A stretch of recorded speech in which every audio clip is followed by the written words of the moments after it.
Now, law enforcement officials are also working at the country's border crossings, and they are monitoring the implementation of this year's festive season plan. Now, the plan's main aim is to ensure that there's increased law enforcement capacity in preparation for higher cross-border movements. Let's discuss this further with Mike Masiapato, who is Border Management Authority Commissioner.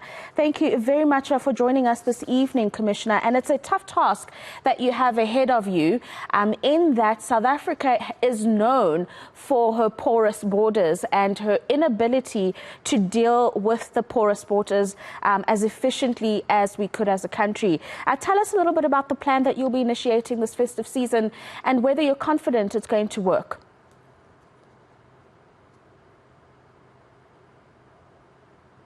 Oh, it looks, Commissioner, it looks like you are on mute. If you could unmute yourself and resume your answer. Oh, no, sorry. There we are. Yeah, yes. No, thank you very much. Yeah. No, thank you very much for this opportunity that as the Border Management Authority, we come to reflect on the plan that we've put in place. So first, let me indicate that our planning this time had started as early as October, on the 1st of October, and we started implementing the plan from the 7th of December. So today, as we speak, or actually in this week, we are at the apex level of the implementation of our plan. So what we've actually done, we have brought all of the stakeholders that have a role to play in the border environment and make sure that we implement this plan as a collective and ultimately ensure that there is no any kind of a disruption that is supposed to be taking place. So in this instance, what we have actually realized is that before, we have been more focused in terms of the management of the port itself, and the corridor itself had not necessarily been given much attention. So this time around, we will put more effort in the corridor and make sure that we deploy members of the Road Traffic Management Corporation, the provincial traffic departments from the respective provinces, as well as the members of the SANDF. So now as I speak to you, for instance, we've also are working at the corridor level together with members of the South African National Defence Force to make sure that people stick to their lane and make sure that as we implement the plan itself, we do not have any jam locks in terms of the movement of traffic at all.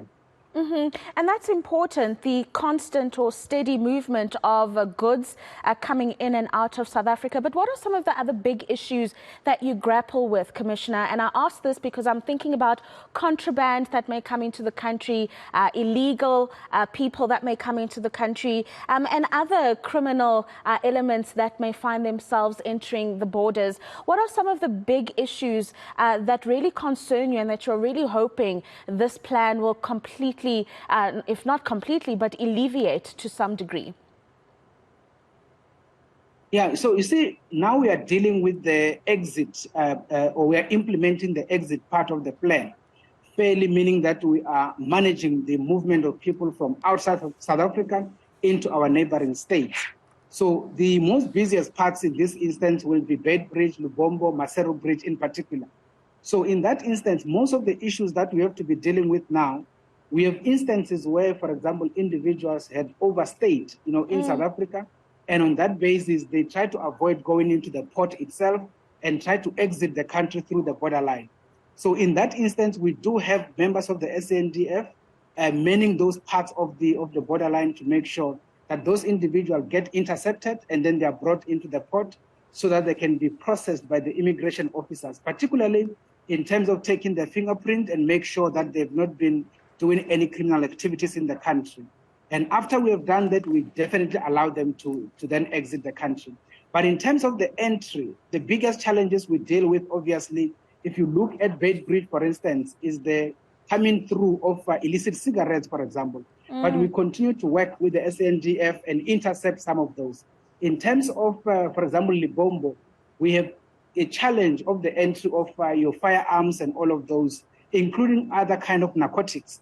But we continue to work with the rest of the stakeholders, and we are intercepting those, and we are making sure that those individuals are brought to book. Those very interesting insights. And then, of course, another issue that we have to focus on here is the continuation of a plan of this nature, that these problems at the border posts in and around the country occur throughout the year, and it's not just a festive season issue. So in implementing your plan and the exit one that you've just described to us now, are there any plans to make it a sustainable, constant implementation within the country's border posts? Yeah, maybe just to also indicate, remember the longer term plan in terms of the border management in the country. We have already decided as a country, and I think you will be aware, that we are actually intending to move away from managing borders through a multi-agency approach, meaning managing borders where you have a number of departments in the port of entry doing a number of functions in a more fragmented manner. So the Border Management Authority is coming through. One of the biggest initiatives is to bring all of these departmental colleagues into one authority. So in this instance, we are integrating the colleagues that are coming from the Department of Home Affairs, the Department of Agriculture, Land Reform and Rural Development, the Department of Health, as well as the Department of Forestry, Fisheries and the Environment. All these colleagues are going to be integrated into the Border Management Authority. So from the 1st of April in 2023, all of them will be reporting to one authority. In that manner, we hope as we go to the future, we should be able to do an integrated border management approach. In that manner, we should be able to share the resources, and we should be able to bring cohesion as well as single command and control in the implementation of border management activities. The old system of multi-agency approach had already proven that it had a lot of challenges through which there's been a lot of silos and there's been a lot of fragmentation, and that has been making individuals to exploit the system and effectively undermine our law enforcement capability in terms of border management. So as we come through as the Border Management Authority, the intention is to change the manner in which we are managing the borders in the country going forward. And I suppose it's quite important that Minister Aaron Motsoaledi has also increased the operating times at the different border posts. Some already weren't operating at a 24-hour basis, but those have been extended, the hours, and this is going to be key in making sure that you're able to conduct the work that you've just described.